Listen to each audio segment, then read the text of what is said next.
बच्चों, आज हम राजनीति विज्ञान की दूसरी पुस्तक के दूसरे अध्याय एक दल के प्रभुत्व का दौर इस अध्याय को पढ़ेंगे। इसके महत्वपूर्ण बिंदुओं को समझेंगे तथा इसके जो महत्वपूर्ण प्रश्न हैं उनको याद करेंगे। बच्चों, 2023-24 का जो माध्यमिक शिक्षा मंडल द्वारा ब्लूप्रिंट निर्धारित किया गया है उसके अनुसार इस चैप्टर के लिए सिर्फ 3 अंक निर्धारित किए गए हैं। तो ये चैप्टर हमें बहुत डिटेल में, बहुत विस्तार में पढ़ने की आवश्यकता नहीं है और ना ही हमारे पास इतना समय है कि हम इस चैप्टर को बहुत विस्तार में पढ़ें। तो मैंने इस वीडियो में काफ़ी संक्षिप्त में इस चैप्टर को समझाने का प्रयास किया है और कोशिश की है कि कम शब्दों में, कम समय में आपको यह अध्याय समझ में आ जाए। इस अध्याय को पढ़ना ज़रूरी था हमारे लिए, क्योंकि आगे के कुछ अध्याय हैं उनको समझने के लिए हमें इस अध्याय के बारे में पता होना ज़रूरी है। जब तक हमें इस अध्याय में बताए गए पहले, दूसरे, तीसरे आम चुनाव को नहीं पढ़ेंगे तो हमें आगे के कुछ चैप्टर को समझने में दिक्कतें उत्पन्न हो सकती थी। अतः उन्हीं को ध्यान में रखते हुए काफ़ी कम समय में संक्षिप्त रूप से एक इंट्रोडक्शन के रूप में इस वीडियो को मैंने बनाया है और इसमें कुछ महत्वपूर्ण प्रश्नों को समाहित किया है और उम्मीद करती हूँ कि आप इस वीडियो को देखेंगे और इसके जो महत्वपूर्ण प्रश्न हैं उनको याद करेंगे और परीक्षा में यदि पूछे जाते हैं तो आपसे वो प्रश्न बन जाएंगे। चलिए शुरुआत करते हैं इस चैप्टर की। बच्चों, आपको इसके पहले वाला अध्याय याद होगा जिसमें हमने राष्ट्र निर्माण की मुख्य चुनौतियां पढ़ी थी कि राष्ट्र के समक्ष मुख्य 3 चुनौतियां थी, जिसमें पहली चुनौती थी भारत को एकता के सूत्र में बांधना, दूसरी चुनौती थी भारत में लोकतांत्रिक व्यवस्था को कायम करना और तीसरी चुनौती थी समानता पर आधारित आर्थिक विकास। पहले चैप्टर में हमने पहली चुनौती के विषय में पढ़ लिया था। अभी ये दूसरा चैप्टर है, इसमें हम भारत में लोकतांत्रिक राजनीतिक व्यवस्था को स्थापित करने में किस प्रकार की चुनौतियों का सामना करना पड़ा और कैसे हमने उन चुनौतियों का सामना करके देश में सफल लोकतांत्रिक व्यवस्था को स्थापित किया, इसके विषय में पढ़ेंगे। साथ ही साथ जो इस अध्याय को नाम दिया गया है एक दल के प्रभुत्व का दौर, इसको भी समझेंगे कि कैसे एक दल के प्रभुत्व का दौर भारत में कायम हुआ और क्यों हुआ, उसके पीछे कारण क्या रहे। तो शुरुआत करते हैं भारत की दूसरी चुनौती से, लोकतांत्रिक राजनीतिक व्यवस्था को स्थापित करने की। भारतीय नेताओं को पता था कि भारत में लोकतांत्रिक राजनीतिक व्यवस्था को स्थापित करना है, किंतु इसके लिए ज़रूरी था कि भारत में निर्वाचित सरकार स्थापित की जाए। तो निर्वाचित सरकार को स्थापित करने के उद्देश्य से भारत में चुनाव आयोग का गठन किया गया 1950 में और सुकुमार सेन को पहले चुनाव आयुक्त के रूप में नियुक्त किया गया। प्रथम आम चुनाव लोकतंत्र की परीक्षा की कठिन घड़ी थी, जिसे इतिहास का सबसे बड़ा जुआ कहा गया, क्योंकि उस समय तक जब भारत स्वतंत्र हुआ था लोकतांत्रिक व्यवस्था को केवल विकसित देशों की व्यवस्था माना जाता था। ये माना जाता था कि जो विकसित देश हैं केवल उन्हीं देशों में लोकतांत्रिक व्यवस्था को स्थापित किया जा सकता है, जहाँ लोग साक्षर हैं वही लोकतांत्रिक व्यवस्था सफल हो सकती है। अतः जब भारत ने घोषणा की कि भारत लोकतांत्रिक व्यवस्था को स्थापित करेगा तो दुनिया के कई राष्ट्रों की नज़र जो थी भारत पर थी और वो ये सोच रहे थे कि भारत जो ये सपना देख रहा है ये कभी साकार नहीं होने वाला, भारत में लोकतांत्रिक व्यवस्था को स्थापित करना एकमात्र कल्पना है। तो भारत ने किस प्रकार से इस कल्पना को साकार रूप दिया, इस अध्याय में हम वो पढ़ेंगे। भारत ने जब पहला आम चुनाव घोषित किया तो भारत के समक्ष इस चुनाव को कराने के पूर्व काफ़ी चुनौतियां थी। जैसे पहली चुनौती थी कि चुनाव क्षेत्रों का सीमांकन किया जाए, फिर मतदाता सूची तैयार करना, ये भी अपने आप में बहुत ही चुनौतीपूर्ण कार्य था। उस समय भारत में 17 करोड़ मतदाता थे, जिनमें से 15% ही साक्षर थे। इन मतदाताओं को 3200 विधायक, 489 सांसद चुनने थे। अक्टूबर 1951 से फरवरी 1952 तक सफल चुनाव प्रक्रिया चली और इतिहास का सबसे बड़ा प्रयोग सफल रहा, अर्थात भारत में सफल लोकतांत्रिक चुनाव हुए और सरकार का गठन होगा। जब भारत में लोकतंत्र की स्थापना हुई और आज तक सफल रूप से कार्य कर रही है, तो भारत ने दुनिया के कई देशों के लिए एक उदाहरण प्रस्तुत किया कि लोकतांत्रिक व्यवस्था जो है वो सिर्फ विकसित देशों की व्यवस्था नहीं है, इसे विकासशील देशों द्वारा भी अपनाया जा सकता है।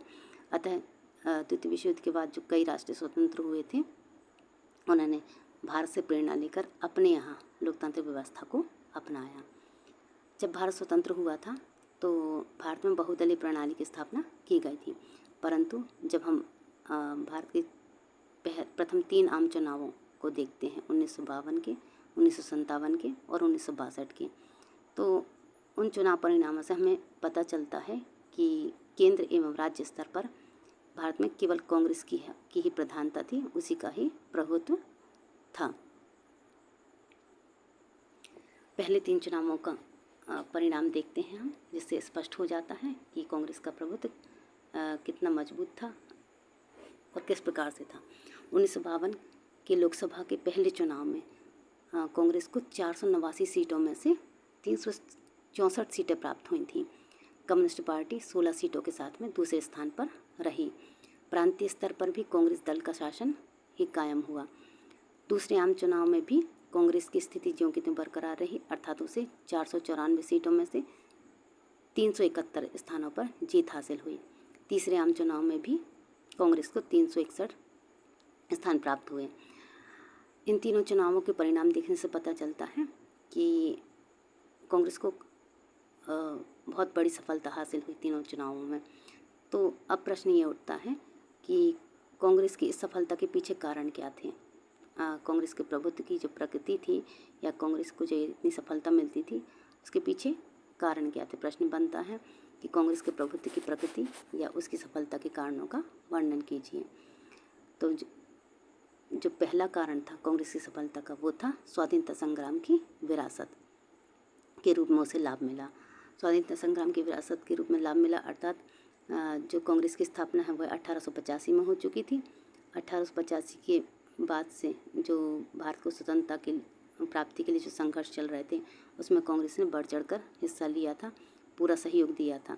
अतः लोग स्वाधीनता संग्राम के दौर से ही कांग्रेस से जुड़े हुए थे। तो स्वाधीनता संग्राम की इस विरासत ने कांग्रेस को सफलता दिलाने में काफ़ी महत्वपूर्ण योगदान दिया। कांग्रेस के जो अनेक महान नेता थे वो कांग्रेस के उम्मीदवार थे, अतः उन महान नेताओं की जो पहुंच थी वो जनता तक मजबूत थी। कांग्रेस एक सुसंगठित पार्टी थी।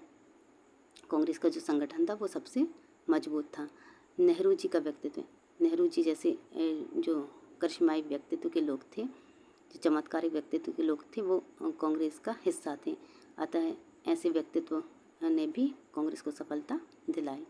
इसके अलावा कांग्रेस की प्रकृति थी कि वह सबको समेट कर चलती थी, सबको साथ लेकर चलती थी, मेल जोल के साथ उसके चलने की जो गुण था, इसने भी कांग्रेस को सफलता दिलाई।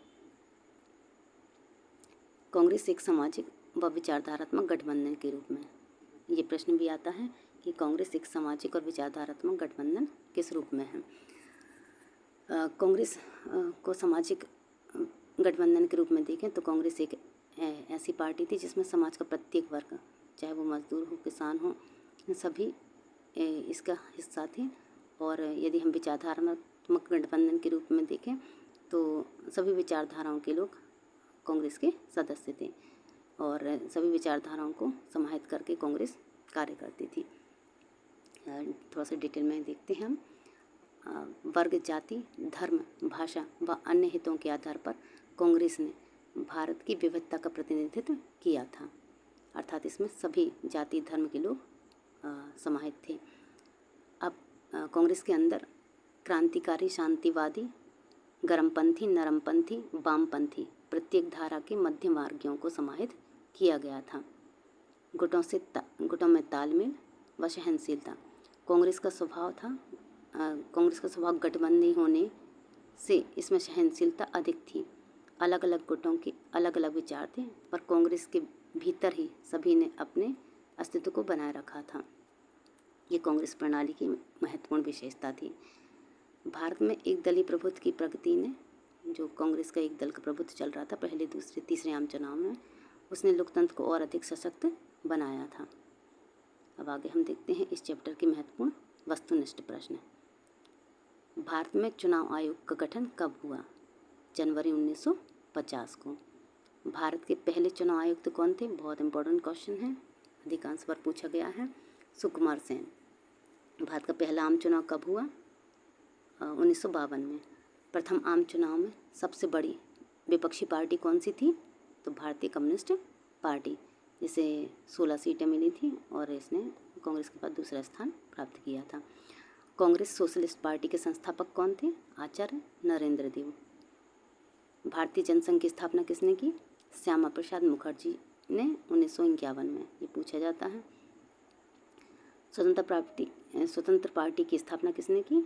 श्री राम गोपालाचारी। यहाँ 3 पार्टियों के विषय में पूछा गया है।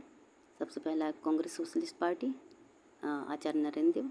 दूसरा है भारतीय जनसंघ की, श्याम प्रसाद मुखर्जी। और तीसरी है स्वतंत्र पार्टी, श्री राजगोपालाचारी। अगला प्रश्न है, प्रथम आम चुनाव के समय चुनाव आयोग के समक्ष कौन कौन सी चुनौतियाँ थीं? पहला चुनाव कराना चुनाव आयोग के लिए आसान कार्य नहीं था। इस चुनाव को कराते समय चुनाव आयोग को कई प्रकार की चुनौतियों का सामना करना पड़ा। तो देखते हैं कौन कौन सी चुनौतियाँ थीं वो। भारत के विशाल क्षेत्रफल व जनसंख्या को देखते हुए स्वतंत्र एवं निष्पक्ष चुनाव कराना आयोग के लिए एक बहुत चुनौतीपूर्ण कार्य था। चुनाव क्षेत्र, इतना बड़ा क्षेत्रफल था तो चुनाव क्षेत्रों का सीमांकन करना ये भी एक कठिन कार्य था। मतदाता सूची तैयार करना, ये इसमें भी कई प्रकार की दिक्कतें थी। यदि आप पुस्तक का अध्ययन करेंगे तो आपको बहुत अच्छे से पता चलेगा कि मतदाता सूची तैयार करते समय कौन कौन सी गलतियाँ हुई थी, कितनी दिक्कतें आ रही थी। तीसरा है जो चुनाव कार्य से संबंधित जो अधिकारी और कर्मचारी थे उनको प्रशिक्षित करना, ये भी अपने आप में एक चुनौतीपूर्ण कार्य था। अगला है निरक्षरता। देश में उस समय एक जनसंख्या का एक बहुत बड़ा प्रतिशत निरक्षर था और लोकतांत्रिक व्यवस्था में ये कहा जाता है कि जनता जागरूक और साक्षर होगी तभी लोकतंत्र सफल रूप से कायम हो पाएगा। तो इस प्रकार ये 4 चुनौतियों का सामना चुनाव आयोग को पहले आम चुनाव के समय करना पड़ा। आगे, कांग्रेस के प्रभुत्व के क्या कारण थे? कांग्रेस के प्रभुत्व के ये हम पहले भी आपको इंट्रोडक्शन में बता चुके हैं कि कांग्रेस का प्रभुत्व या कांग्रेस की सफलता के क्या कारण थे। उन्हीं बिंदुओं को यहाँ रिपीट किया गया है, अतः इन्हें बहुत डिटेल में समझाने की आवश्यकता नहीं है, आप बस इन बिंदुओं को याद कर लें। पहला है स्वाधीनता संग्राम की विरासत, दूसरा है सुसंगठित पार्टी, तीसरा है चमत्कारिक व्यक्तित्व जैसे पंडित जवाहरलाल नेहरू का, चौथा है मतदान प्रणाली का स्वरूप। भारत में जो मतदान प्रणाली है, जो सबसे ज़्यादा वोट हासिल करता है उसे ही विजेता घोषित कर दिया जाता है। इस चुनाव प्रणाली के कारण भी कांग्रेस को काफ़ी सफलता प्राप्त हुई थी। और 5वां है सभी वर्गों का प्रतिनिधित्व, अर्थात कांग्रेस एक ऐसी पार्टी थी जिसमें सभी लोगों को प्रतिनिधित्व प्राप्त था। इन सब कारणों के कारण कांग्रेस का प्रभुत्व स्थापित हुआ। अगला ये प्रश्न अभी माध्यमिक शिक्षा मंडल के मेन एग्जाम में पूछा गया था कि चुनाव के बदलते तरीकों का वर्णन कीजिए। चुनाव के बदलते तरीके अर्थात जब देश स्वतंत्र हुआ था उस समय चुनाव किस तरीके से होते थे और वर्तमान में किस तरीके से होते हैं। तो चुनाव के बदलते तरीकों को हम 3 हिस्सों में व्यक्त कर सकते हैं। जब पहला आम चुनाव हुआ था उस समय जितने उम्मीदवार थे उतने उम्मीदवारों के लिए अलग अलग मतपेटी थी, अतः प्रत्येक मतदाता उस पेटी में अपने उम्मीदवार वाले पेटी में अपनी पसंद के उम्मीदवार की पेटी में अपना मत डाल देता था। फिर चुनाव में परिवर्तन आया तो अब मतपेटी एक हो गई और एक बैलेट पेपर जारी कर दिया जाता था जिसमें प्रत्येक जो उम्मीदवार रहते थे उनका चुनाव चिन्ह व नाम रहता था। तो जो मतदाता रहते थे वो अपनी पसंद के उम्मीदवार के समक्ष सील लगा के मतपत्र को फोल्ड करके और उस मतपेटी में डाल देते थे। किंतु जो चुनाव के बदलते तरीके में जो तीसरा चरण आया है वो वर्तमान में जो चल रहा है वो है, इसमें ईवीएम मशीन का प्रयोग किया जाने लगा, अर्थात इलेक्ट्रॉनिक वोटिंग मशीन के माध्यम से चुनाव किए जाने लगे।